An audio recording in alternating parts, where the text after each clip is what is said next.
Hello and welcome back to the Getting Down to Business podcast series. We're lucky today to be joined by Ian Ward, the General Manager of Broadway Shopping Centre. Thank you for joining us, Ian. Very welcome.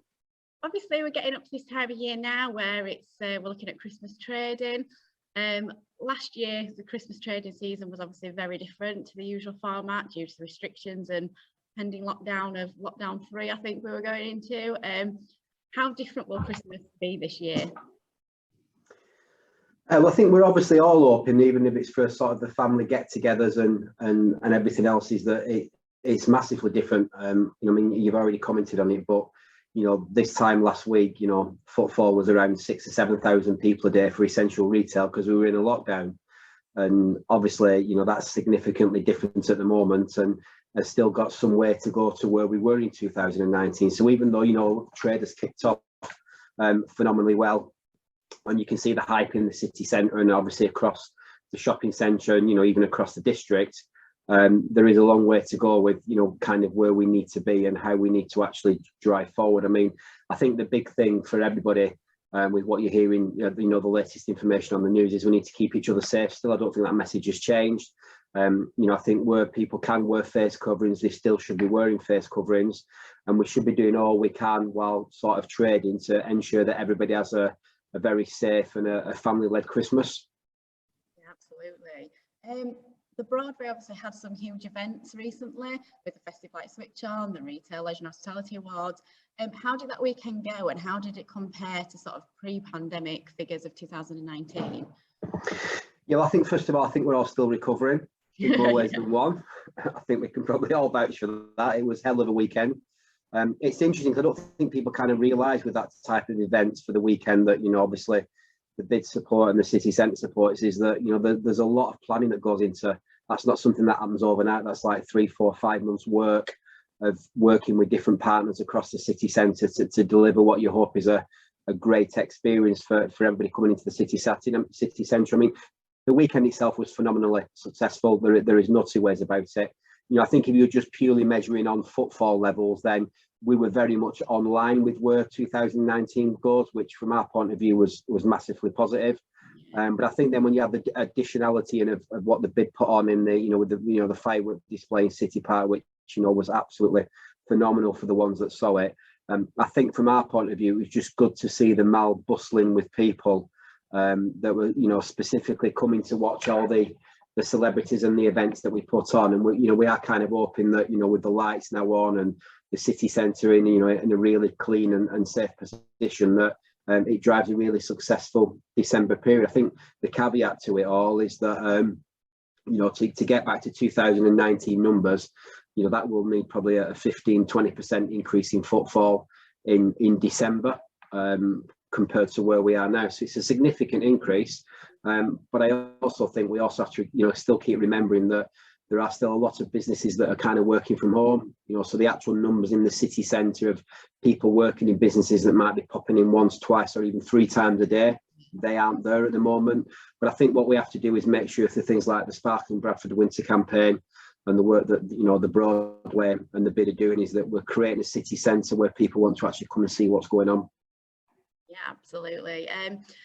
What are, obviously you've touched on a few of these, but what are sort of the barriers and difficulties that are still facing retailers this Christmas? Like you said, COVID isn't over, we have to keep everybody safe. What sort of are the difficulties still there, and how can people overcome these? Yeah, I think some of the barriers that are in place are a little bit around trading hours, if I'm being honest. I think, retailers are really struggling recruiting staff, so we would actually increase the staff maybe even by 20 or 30 or even 40% at this time of year. There's a lot of vacancies out there, which is making it difficult for retailers to extend trading. And not only that, but obviously from the training point of view, it's a little late in the day now to be getting people into training to make sure they're in a strong position for Christmas. As far as the measures go with what retailers have in place, we're doing all we can.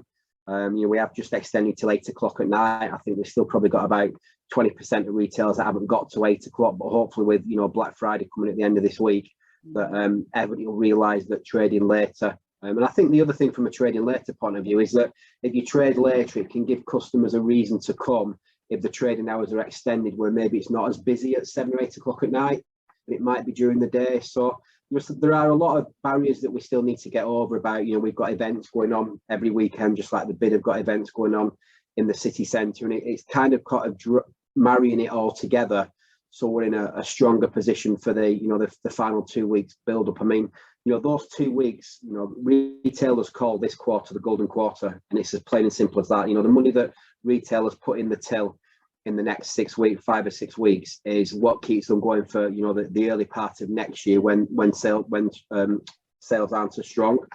There's no two ways about it. The Christmas sale is going to be important. I've already noted off the press that the likes of Next are not opening on Boxing Day this year, and M&S aren't going to be opening. So with Boxing Day falling on a Sunday this year, I think it's going to feel a little bit different on the Boxing Day. But I do think on the the Monday after Boxing Day, which will be the 27th, I think that'll be an extremely busy day. And if people want to get out and get the bargains, they're going to have to get out early and shop from early on. So I think that day will be a really key day for a lot of retailers. Brilliant. Obviously, you've got a lot of retail knowledge and experience. What is the best advice that you can give our retailers, those that are listening, to not just sort of survive this Christmas period, but really try and thrive? I think what retailers have got to be doing, I think a lot of customers have got out of the habit of shopping, if I'm being honest. I think we don't like to mention the dirty word called Amazon, but a lot of us have been doing it through an 18-month period. I was sat at home with parcels being delivered most days of the week, and I didn't have a clue what was coming through the door. But from a retailer's point of view, they're going to have to go the extra mile this year. They've got to be delivering fantastic service.